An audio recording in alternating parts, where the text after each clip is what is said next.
Nico, ¿cómo andas, hermano? Bien, muy bien. ¿Sos de acá de Montevideo? De Montevideo, sí, Y sí. me contabas recién de tu familia, ahora vamos a hablar, es un fenómeno, Nico, vamos a hablar de lo que está desde hace tiempo, que es inteligencia artificial, pero tecnología, y él tiene una mirada muy particular y es muy educativo, como lo explica. Contame un poquito de tu familia, ¿cuántos hijos tenés? Bueno, yo tengo 5 hijos, Ajá. tengo 4 nietos. ¿Hijos qué hacen? ¿Deporte? Hacen deporte, juegan al rugby. ¿En qué club juegan? En el cricket, Montevideo Cricket. Ajá. ¿Vos también jugaste rugby? No, yo jugué al fútbol, ahora juego al golf. ¿Qué edad Ese es mi tenés? deporte. Tengo 63 años. Ah, pareces menos. Sos de una generación que para acceder a contenidos tecnológicos costaba, ¿viste? Total. O venían revistas, o no Total. era como ahora. Y me Total. imagino que eso te debe haber picado desde chico y era difícil encontrarte Mirá, con datos. Yo siempre me gustó la ingeniería y la informática y yo recibía una revista que se llamaba la PC Week. ¿La PI? PC Week, Ajá. ¿tá? Y yo la recibía venía en barco, entonces yo la recibía con 3 meses de atraso. Es decir, yo me enteraba lo que estaba pasando, lo último de tecnología, 3 meses después. ¿Y siempre te quemó eso? ¿Siempre te gustó Sí, eso? siempre estuvo en mi naturaleza todo ese tipo de cosas. ¿Y tenés idea por qué? ¿Viene de algo? No, Algo innato, no es sé. innato, viene con vos. Sí, solo, digamos. Solo en Argentina, no sé si se publicaba acá, había una revista que se llamaba Lupin, Sí. que traía también en las páginas finales planos para inventar. Inventa tu propia linterna. Sí, de acuerdo. Claro, ¿viste? ¿De Conectores acuerdo? Sí, eléctricos. sí. Y porque siempre hubo gente como ustedes, como vos, ¿viste? Tipo que les quema lo tecnológico, que Sí, te gustó siempre. Y de construir, digamos. De construir también. Construir, digamos. Yo me acuerdo que quería hacer, en mi juventud, quería hacer un cohete, digamos, en el liceo, en el colegio, quería hacer un cohete, digamos, y bueno, al final lo pudimos hacer y demás. Es una característica de muchos emprendedores. Yo de hacer cosas construir cosas peligrosas en la adolescencia. Por ejemplo, A mí en ese caso construir un cohete, pero una vez, por ejemplo, escuché a Elon Musk diciendo que todos los fundadores de PayPal, que fue una de sus primeras compañías, en su adolescencia habían construido una bomba. Es una característica. es que en realidad construyen una nueva bomba. Bueno, puede explotar pero o puede... en la adolescencia haces cosas peligrosas. Te dio siempre por lo tecnológico, no te Sí. dio por lo químico, no te dio viste, o sea... Por lo tecnológico. Por lo tecnológico. Por construir cosas tecnológicas. Me interesa conocer tu cabeza, porque Sí. posta, cuando te empecé a escuchar hablar en las conferencias que diste, porque te busqué muchas horas para saber cómo pensabas, digo, hay algo acá en él, viste, que conecta con esto. Y de nuevo, me gusta ir ahí. Muy difícil debe haber sido informarte. ¿Y cuál era la carrera de tu generación? ¿Qué se estudiaba Bueno, era ingeniería. en sistemas? No, la tradicional, ¿no? Ah. Y la ingeniería se veía como una cosa, la de sistemas se veía como una cosa media, como que no era un real ingeniero, ¿no? Sí. Es decir, y yo en ese momento vivía con mi padre en Buenos Aires y vi un aviso en Clarín de un tipo que hacía un curso de un lenguaje que llamaba Basic, y yo fui a ese curso, ¿viste? Y tomé unas clases y dije, esto es lo que yo quiero hacer. Nunca me había encontrado en contacto directo con una computadora. Lo veo y dice, bueno, esto es lo que yo quiero. ¿Cuál fue tu primera computadora? Mi primera fue un PC, un IBM PC, digamos, y a partir de ese momento dije, yo quiero hacer sistemas. Y en ese momento hacer sistemas te decía, bueno, sos ingeniero. Era como un grado inferior de ingeniería, digamos, se veía en esa... La ingeniería es muy elitista. Escuchá, y eran épocas en donde te costaba, o sea, aprendías a programar algo, después al poco tiempo quedaba obsoleto o duraba. No, siempre fue igual. Que vos, en informática vos aprendés algo y al poco tiempo queda obsoleto. Lo increíble de eso es... Perdóname, ¿siempre es más o menos al mismo tiempo? No, ahora está mucho más acelerado. Sí, ahora está más acelerado, pero igual ya iba cambiando. Tirame algunos saltos, diríamos, bueno, epistemológicos. Mirá, el primer salto, por ejemplo, cuando yo programaba, se programaba en tarjetas programables. Claro, que se perforaban, ¿no? Se perforaban. Entonces yo iba a facultad, te quedabas hasta las 3 de la mañana perforando, y vos entregabas el programa. El programa era un conjunto de tarjetas. Y lo peor que te podía pasar es que el tipo al operador que se le dabas tiraba las tarjetas. Si las tirabas, cagaba con el programa, ¿me entendés? Claro. Porque tenía que... ¿Cómo se llamaba ese programa? Ese se programaba en un lenguaje llamado Fortran. ¿Cómo? Fortran. Fortran. Fortran. Y se lo hacía en una computadora, llamado en IBM 360, modelo 44, que lo había... Mucha gente estará escuchando esto y recordará. IBM 360. Modelo 44, que le había comprado el rector de la Universidad el decano de la Facultad de Ingeniería en la década del 60 en Uruguay en $1 millón. No. ¿Tá? Ahora, nunca pude construir cómo el tipo tomó esa decisión. Imagínate la década del 60, ¿no? El Mayo de París, la bomba, la guerrilla, Cuba, todo eso. El tipo con la visión compró una Y computadora. el tipo decide comprar una computadora en $1 millón, ¿está? Y se crea una carrera en Uruguay, Acá en Uruguay. gracias a Onganía, Porque se vinieron todos los de allá. porque había un conjunto de gente que había ido a la UBA, a Buenos Aires, a crear la carrera de Ingeniería de Sistemas. Onganía Con la noche de los bastones largos los echó. los echa a todos. Esos vienen a la Universidad de la República y nosotros fuimos la primera universidad de Latinoamérica a tener la carrera de Ingeniería de Sistemas. ¿Me estás cargando? ¿Acá No, en Uruguay? Qué claro, lindo eso. Sí, claro. La primera en Latinoamérica. Claro. Una cosa increíble, además, que pasó. Mirá qué bueno, Mirá, con razón ahora, pero entronca entonces todo lo, todos los cerebros que tienen ustedes acá. Una anécdota Sí. del otro día. El otro día estaba con Marcos Galperín Sí. y le presento a mi socio. Mi socio, Brogan Gonda, es mucho mayor que yo, tiene 85 años. ¿Tá? Entonces, cuando lo presento, le digo a Marcos, te presento a Brogan Gonda, mi socio, ingeniero de sistemas.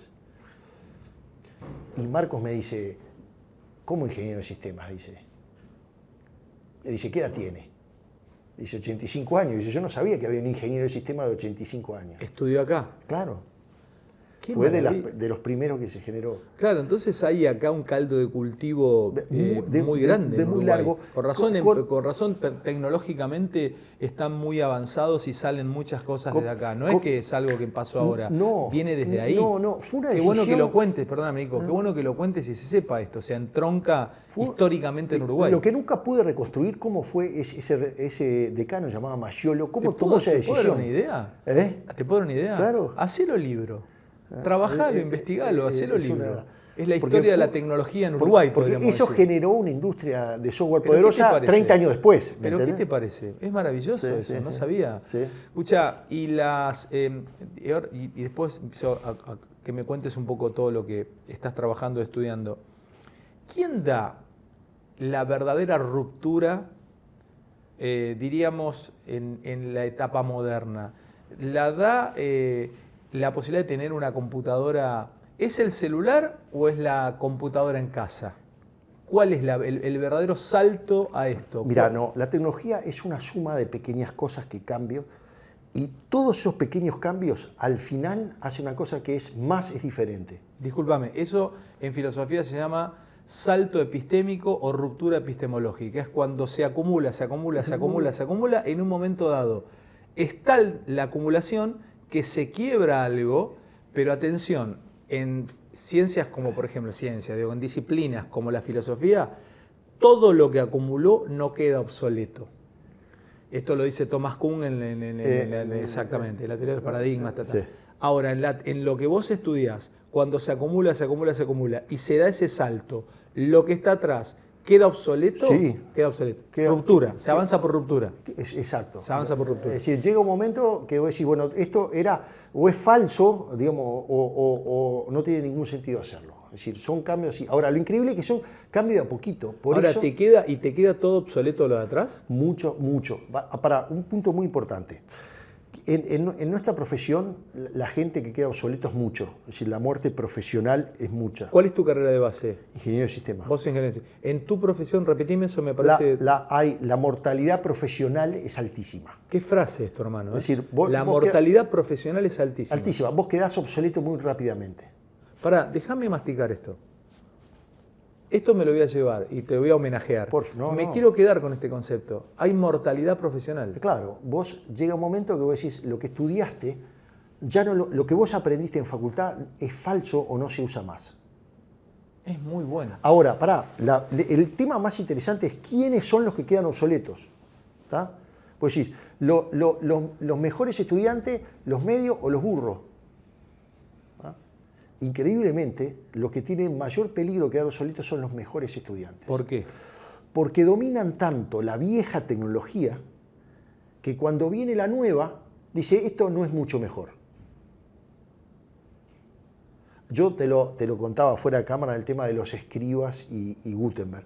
Cuando Gutenberg inventa la imprenta, en realidad era más lento que el mejor escriba de ese momento. Estamos hablando de un escriba, un copista que... Un copista. Hasta ese momento en los templos, generalmente los monjes se dedicaban a copiar libros. Te copiaban Biblias, te copiaban textos aristotélicos, cualquier cosa.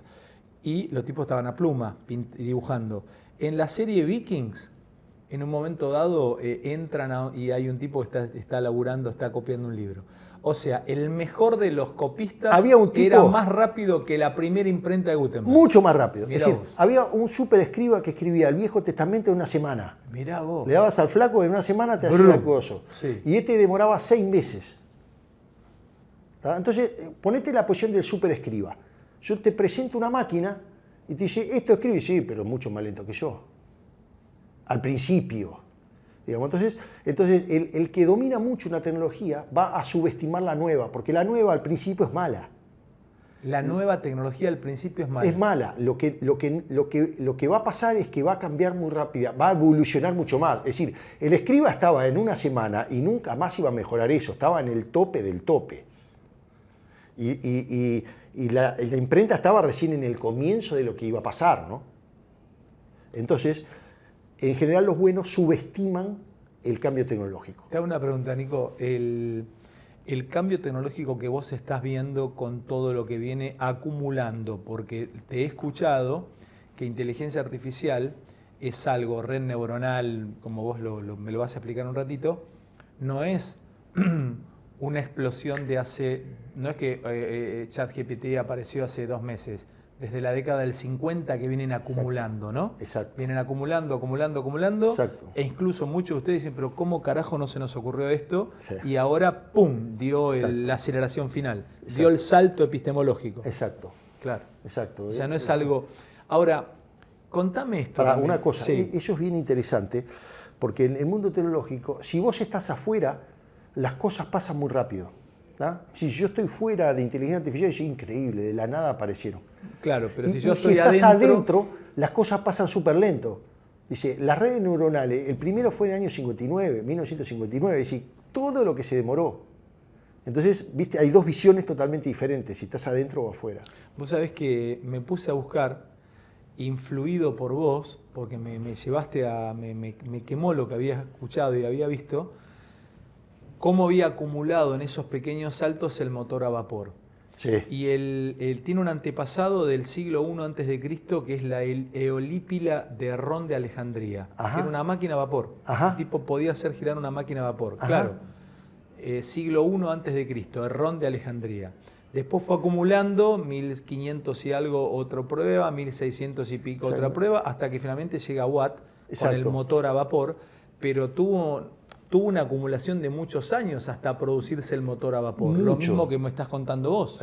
Y lo mismo de Gutenberg. Es decir, Gutenberg dice, inventó la imprenta. No inventó la imprenta. Dice, inventó los tipos móviles. Tampoco inventó los tipos móviles. Lo único que inventó el tipo fue del tipo móvil, la letra, de qué material hacerlo.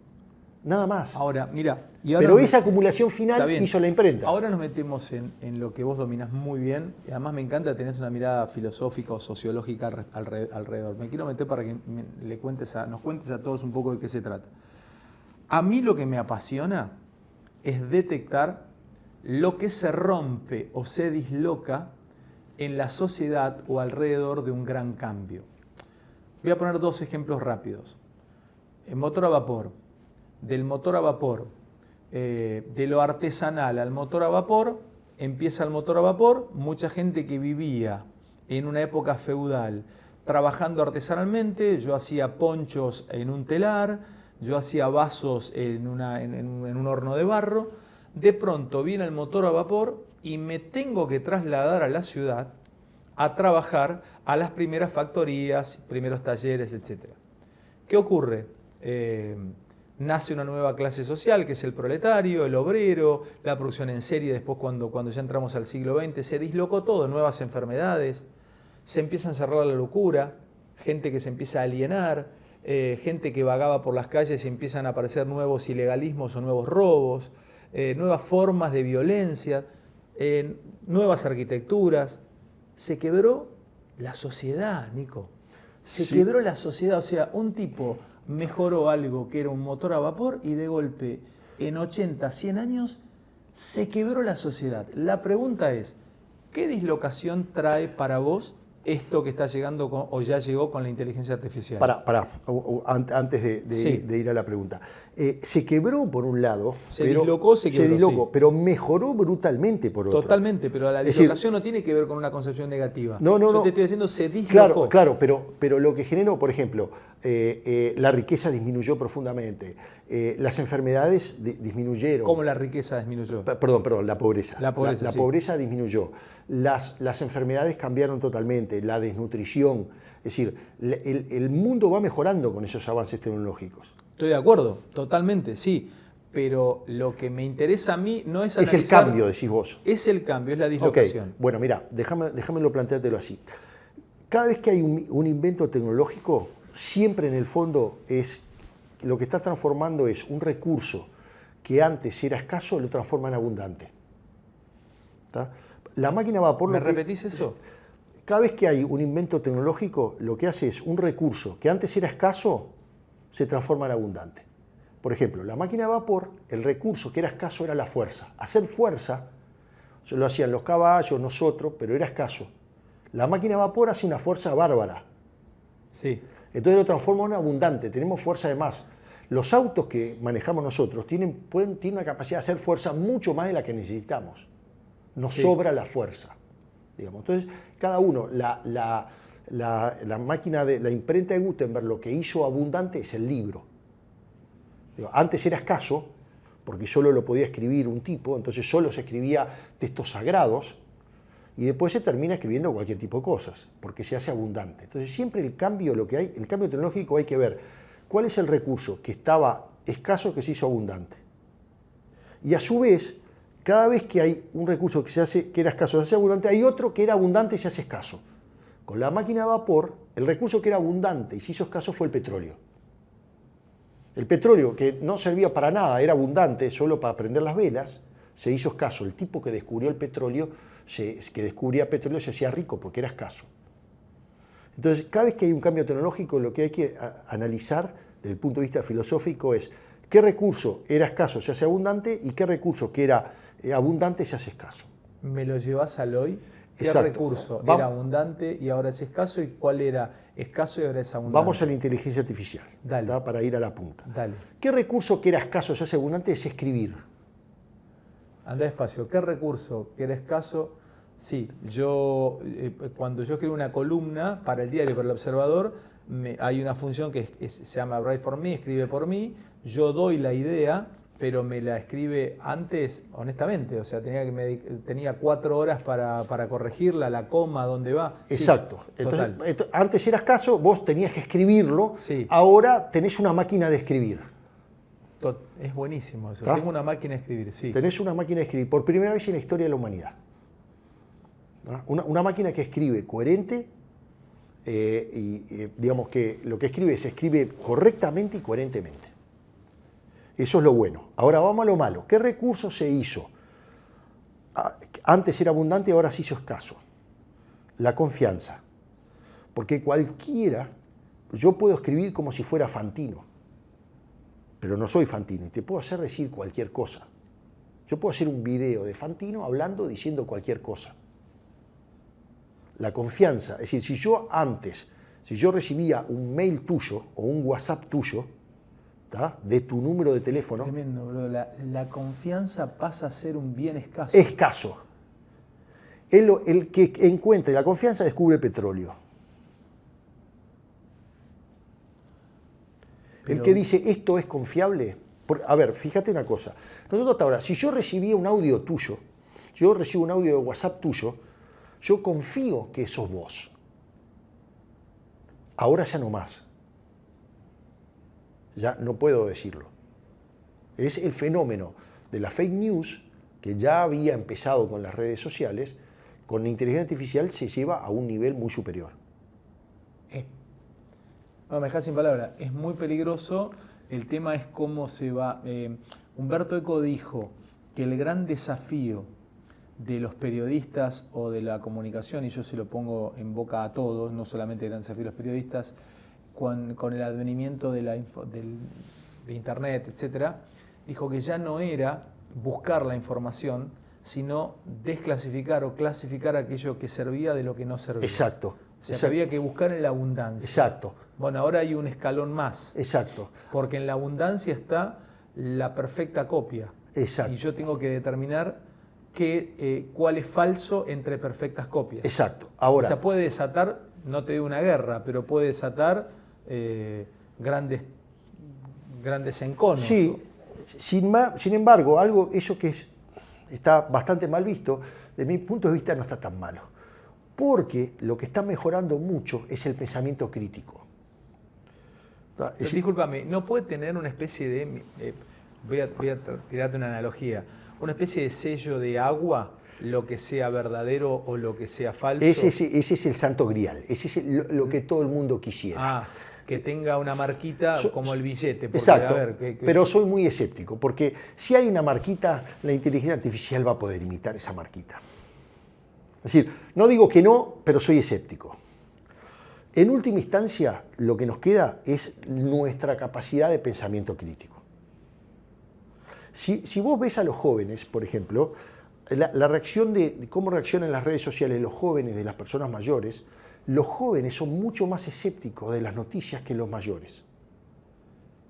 Los mayores, en general, retransmiten noticias falsas mucho más fácilmente que los jóvenes. ¿Por qué? Porque los jóvenes ya empezaron a defenderse de eso. Es decir, ya saben defenderse de la noticia falsa. Entonces, cuando reciben una noticia falsa, reciben cualquier noticia, lo primero que dicen es ¿será cierta? Lo cual está genial, porque es el pensamiento crítico. Vos antes, cuando tenías tercerizada la confianza... es buenísimo, me abrís unas puertas hermosas. El periodismo tradicional tenía el monopolio de la tercerización de la confianza. Totalmente. Es decir, si algo está bien escrito y está en un medio prestigioso, es cierto. Es correcto, no tengo que pensar mucho más. Sobre todo si es una línea editorial que a mí me gusta, por decirlo de alguna manera. Ahora eso ya no existe más, se rompió. Ese es el gran tema. Entonces el lector tema. es el que tiene el pensamiento. Por eso en la educación enseñar pensamiento crítico, enseñar pensamiento científico es extremadamente importante. Es lo más importante que hay en este momento. Enseñar cómo escribir ya no es tan importante. De la misma manera que enseñar a hacer cálculos no es importante. Porque enseñar a sumar o multiplicar te enseñan, pero no es muy importante. Después usar una calculadora. Enseñar cómo poner un tilde o cómo poner una coma, lo tenés que aprender, pero no es tan importante, porque una máquina te lo va a resolver. Enseñar cómo pensar sí es importante. Absolutamente. Enseñar cómo pensar, enseñar a tener un pensamiento crítico es absolutamente fundamental. Vos sabés que en el ámbito que yo transito, que me gusta, está la cuestión de la verdad. Y la verdad la verdad en realidad no es, porque no hay un ente metafísico, no hay un universal que determine que tal cosa es verdadera, porque es verdad. ¿Qué es verdad? Y que estoy charlando, sí, bueno, que estamos charlando los dos es verdad, pero no es una verdad, es un hecho, es diferente a la verdad. La verdad es una construcción del poder. Que nosotros dos estemos conversando en dos sillones de color marrón, bueno, esto ya se discute si es una verdad. ¿De qué color es esto? Sí, marrón. Bueno, yo te podría decir que es amarillo claro. Ya lo empezamos a debatir.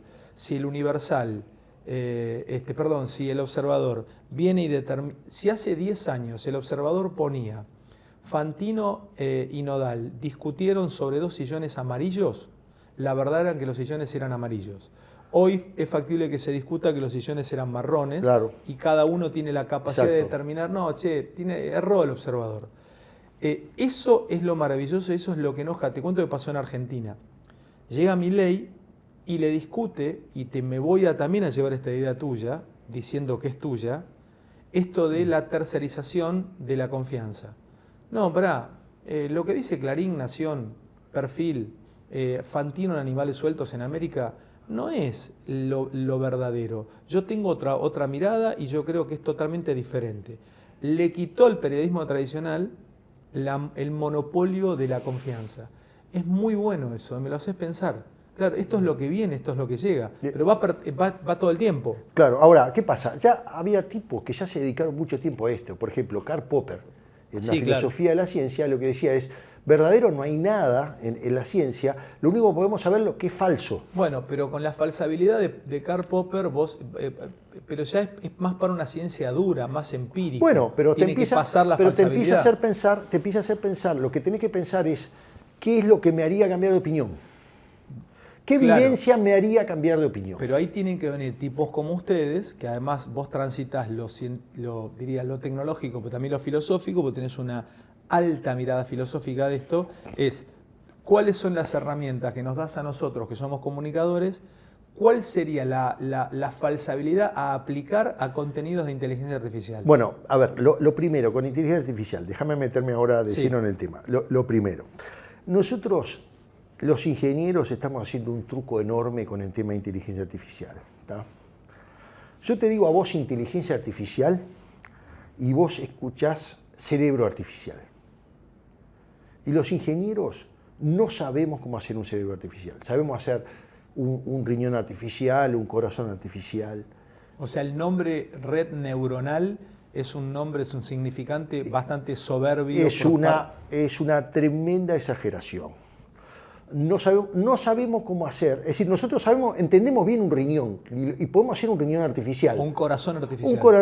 Lo entendemos perfectamente cómo funciona. No es tan bueno como un corazón natural, pero lo hacemos. Pero no entendemos cómo funciona el cerebro de un humano, de un perro o de una rata. No entendemos cómo funciona.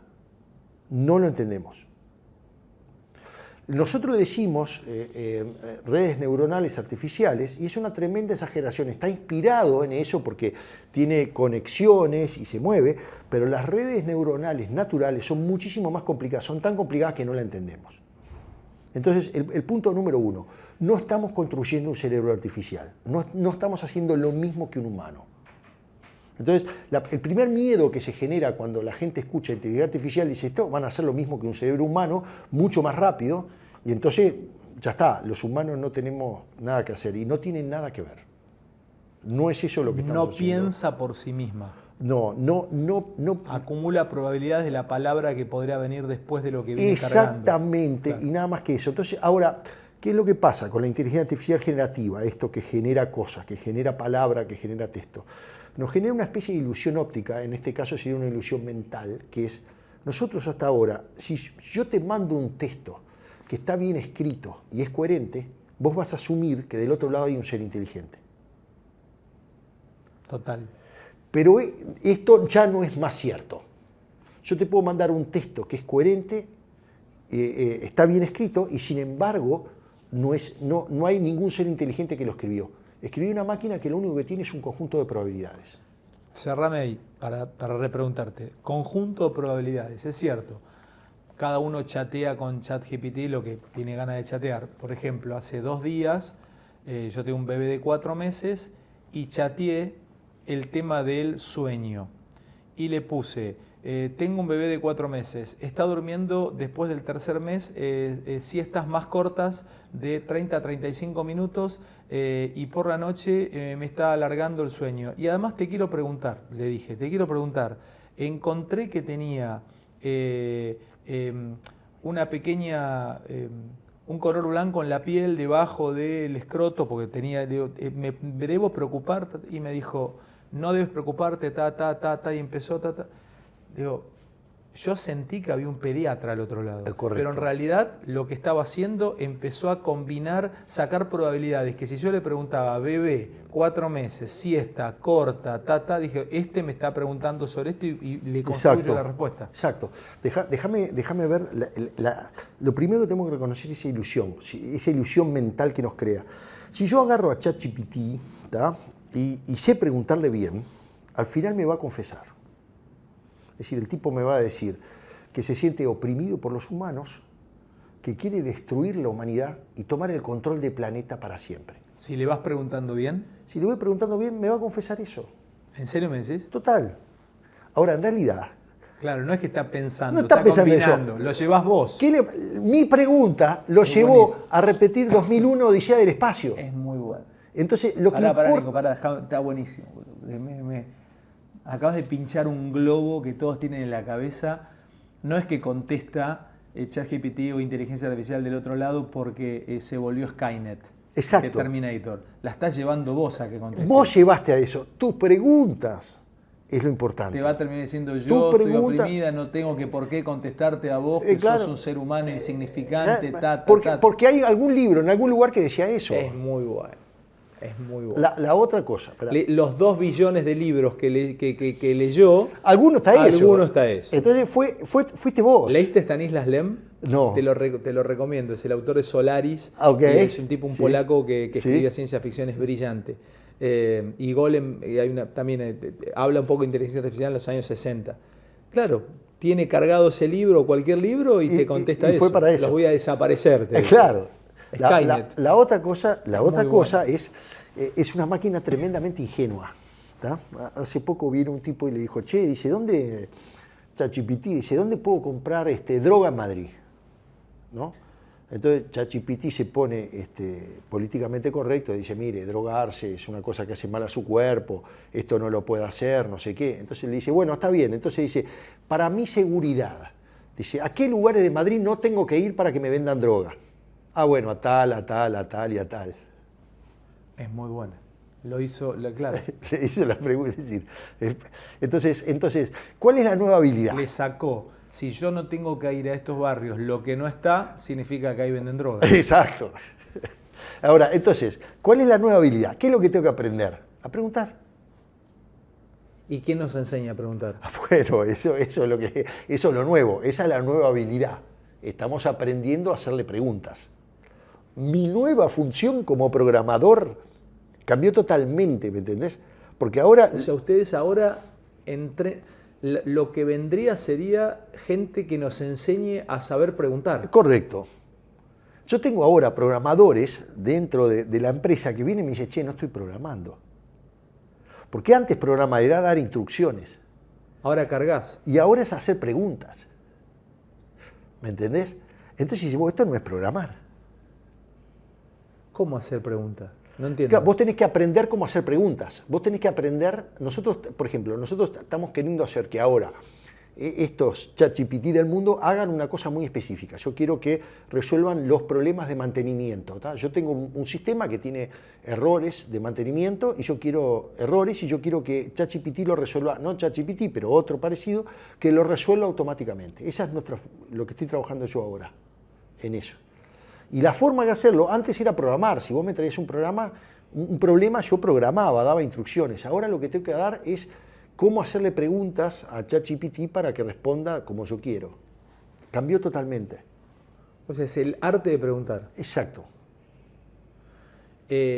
Entonces, bueno, ahora apareció en WhatsApp. ¿Viste? Sí, la última actualización amanecimos Sí. con que está arriba. Sí. Sí, ¿qué es esto? O sea, yo uso ChatGPT, mi esposa no. Y bueno, la duda no, te lo pregunto. Lo que tenemos que saber que esto va a ir increyendo, esto se va a ir acumulando. Pero todo, de alguna manera todos Nico, van a ir tendiendo a tu profesión. Pero vos tenés hijos de qué edad, repetime la sede. ¿El más chiquito qué edad tiene? Yo tengo el más chiquito de 6 hasta tengo... El de 6, yo tengo uno de 4 meses. ¿Cómo se llama el tuyo de 6? Victoria. Victoria. Y el mío Beltrán. Victoria y Beltrán. 6 años y 4 meses. ¿Qué van a vivir cuando estén en el liceo? A ellos les va a parecer muy natural, porque lo que van a saber es hacer preguntas.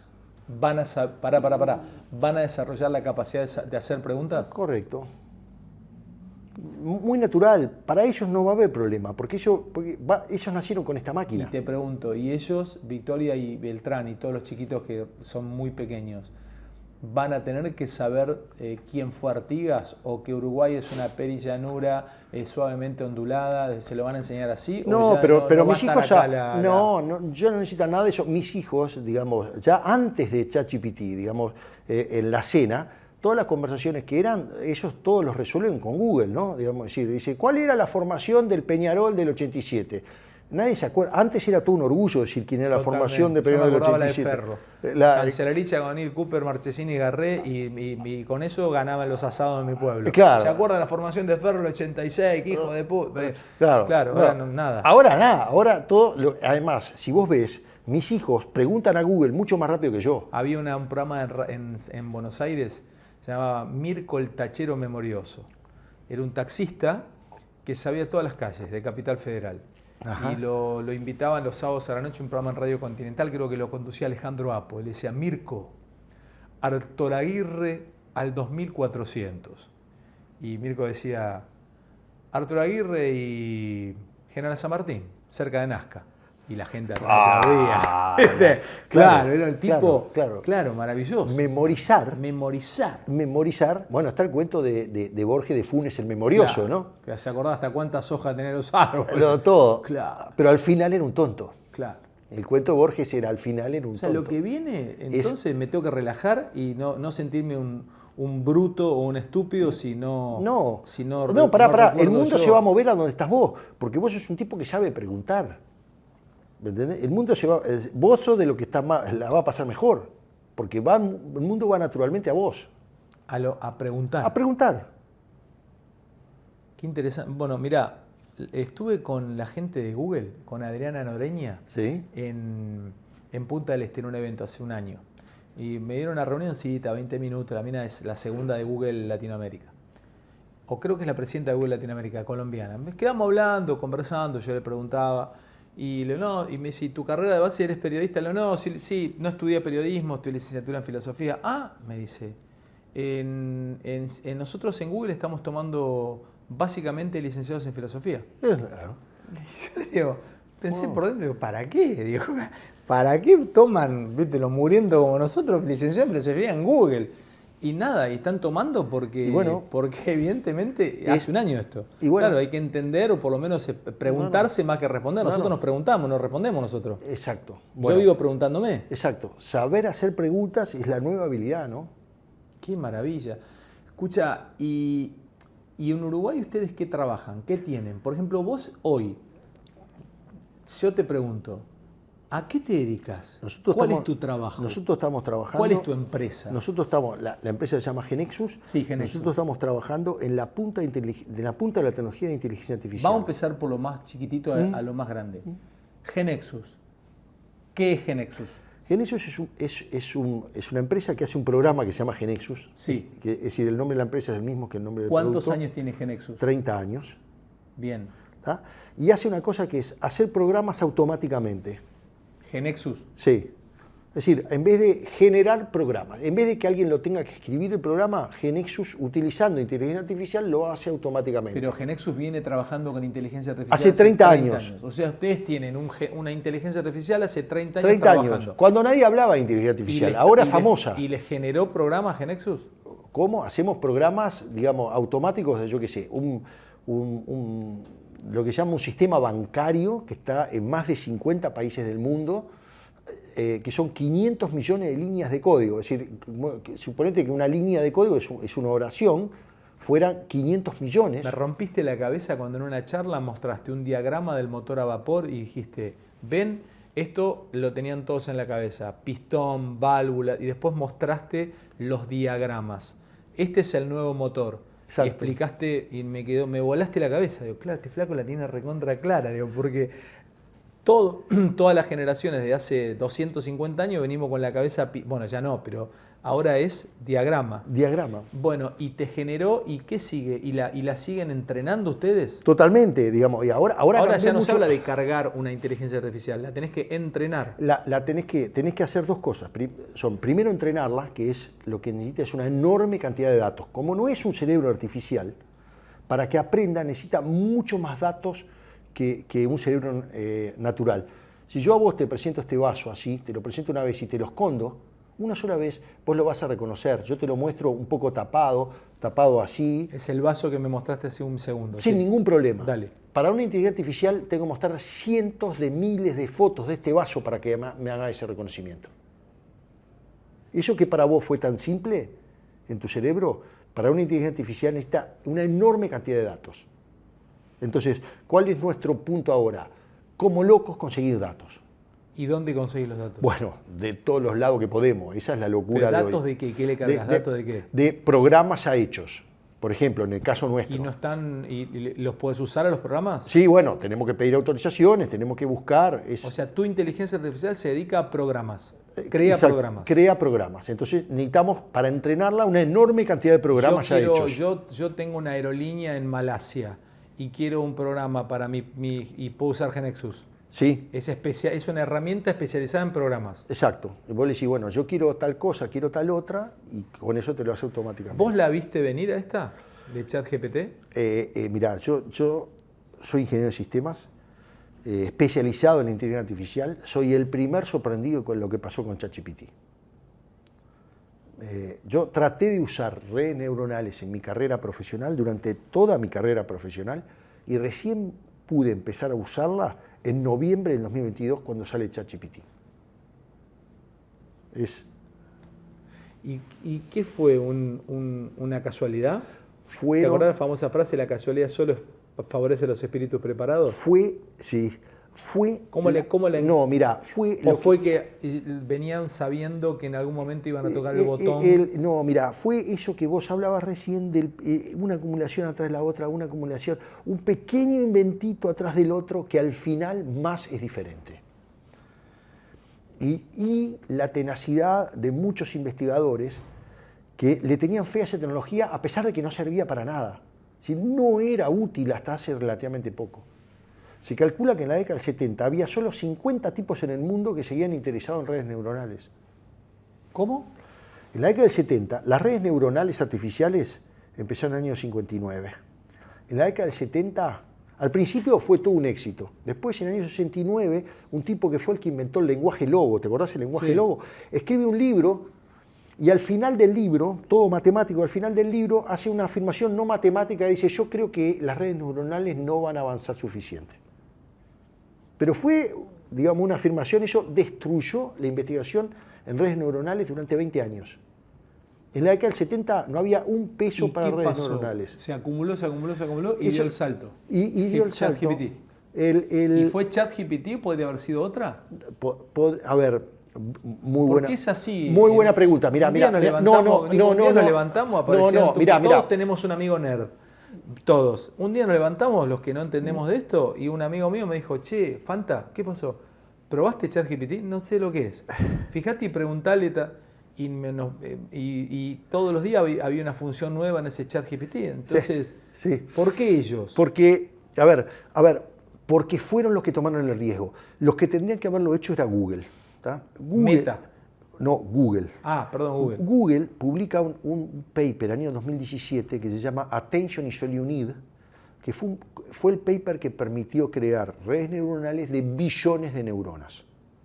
Todas estas empresas tenían su propia red neuronal. Todas la tenía Chat, OpenAI. Exacto, cada una tiene. Un conjunto de investigadores de Google en 2017 descubre una nueva forma. Y Google fue lo suficientemente generoso para publicar ese artículo. Si Google no hubiera publicado ese artículo, solo Google tendría esa ventaja. Fue muy generosa. En la historia de la informática, las grandes empresas han sido generosas. IBM en la década del 70 fue muy generosa porque publicó un paper sobre las redes, sobre la base de datos relacionales. Esa misma tradición la siguió Google en el 2017 publicando este paper. Sabiendo que incluso podían perder el primer puesto, no el primer puesto, sino el llegar primero. Sí. Ahora, efectivamente, no llegaron primero. Ahora, ¿por qué no llegaron primero? Porque no se animaron a tomar los riesgos.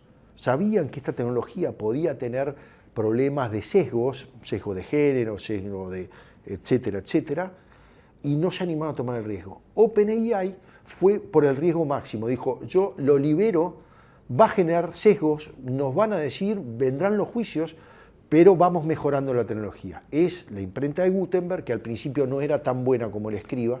y después termina ganando. Para te digo, agradecerte, esa charla es exquisita y me encantaría tener otra charla más cuando vengas o hacer algún tipo de encuentro público porque es muy interesante preguntarte y que cuentes.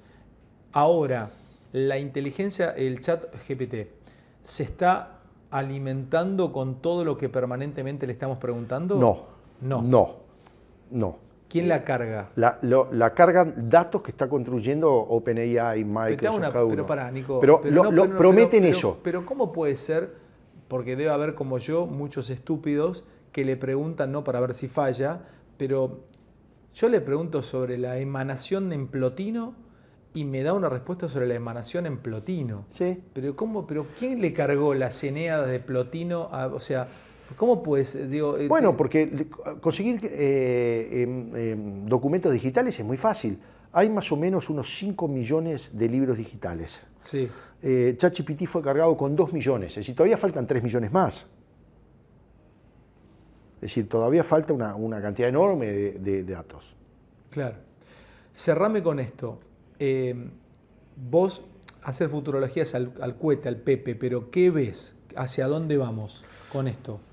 Bueno, yo lo que creo que vamos es a un cambio donde lo que importa es hacer la pregunta. Claro. Es decir, ¿qué es lo que tenemos? Es una máquina de escribir. ¿Viste? Volvamos a la máquina de Watt. Es decir, ¿qué es lo que conseguimos? La máquina de Watt era una máquina que hacía fuerza. Ahora que tenemos una máquina que escribe. Nos tenemos que adaptar a esa máquina, digamos. Entonces, ¿cuál es nuestro valor? Escribir ya no es tan importante. Ser editores es cada vez más importante. Y esta sí es la última, ¿cómo saltás éticamente, o por lo menos cómo te manejás con esto que ocurrió en una escuela de periodismo en Buenos Aires, en la Maestría de Periodismo de San Andrés? Maestría de Periodismo. Okay. Llega un trabajo pedido por un profesor sobre no me acuerdo qué concepto de la guerra de Irak, y trajo una tesina a un alumno y la profe le puso 10. Esto me lo contó el profe Wiñaski, Miguel Wiñaski, periodista de Clarín, amigo. Brillante. Te estoy hablando hace 1 año y medio de esto, 2. Sí. Todavía no estaba todo muy conocido. La profe le pone un 10, le dice, tremendo trabajo. ¿Cómo lo trabajaste? ¿Cómo lo escribiste? ¿Cómo lo desarrollaste? La información que tenés. Tremendo trabajo. Pum, pum, aplaude, todos lo aplaudieron. Es el trabajo que quiero, papá. El pibe se da vuelta y le dice, le tengo que contar algo. Lo hice con ChatGPT. ¿Qué? Le dice la mina. ChatGPT. No sabía lo que era. Dice, mire, es esto, Lo echó y le puso un 0. Gran lío en la facultad, se armó un revuelo, hablaron con los profesores y no sabían si reincorporarlo porque les parecía, todavía no era el de ahora, pero les había parecido a la profe, fue un engaño, una falta de respeto, me dejaste como una estúpida delante de los demás. Bueno, ¿qué hacer con esto ahora? Bueno, muy buena pregunta. El cambio que hay ahora, antes el profesor te decía, escribí sobre esto, pero escribir ahora es gratis. Entonces el nuevo método va a ser al revés.